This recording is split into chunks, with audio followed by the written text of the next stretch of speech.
Happy graduation VNC! Graduation gift ni Kalingap Edo, ano nga ba?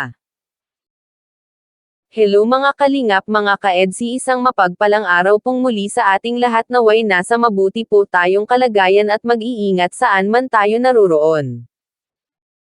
Patuloy po natin suportahan ang ama ng Kalingap, Kuya Val Santos Matubang at Kalingap Rab. At paunawa, panoorin po muna ang full video bago mag-comment para malaman ang nilalaman nito. Pa-like at pindutin na din po ang notification bell para updated po kayo lagi sa ating mga video.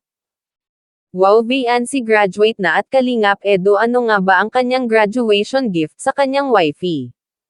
Pero bago po yan, pag-usapan po muna natin ang buhay ni VNC, kung saan marami ang naantig sa kwento ng kanyang buhay at nangarap na matulungan ng Kalingap at magkaroon ng sariling bahay. At yan na nga mga Kalingap, unti-unti na nga pong natutupad ni VNC ang kanyang mga pangarap sa tulong ng Team Kalingap at ng mga sponsor.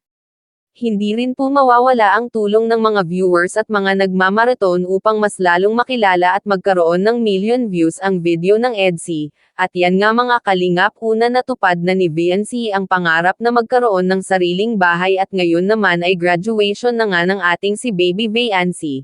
Ano nga ba ang kukuning kurso ni VNC ngayon na graduating na nga ito? Sa pagkakaalam po natin ay undecided pa rin po si VNC sa kung anong kurso nga ba ang kukunin niya.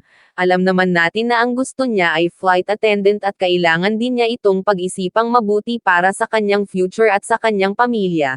At sa usaping regalo naman ay ano nga ba kaya ang inihanda ni Kalingap Edo na regalo sa kanyang wifey? Alam natin na hindi mawawala ang money bouquet na regalo para dito kay VNC, at ang regalo naman po ni hubby sa kanyang wifey ay surprised nga po iyon at malalaman po natin ito ngayong graduation ni VNC.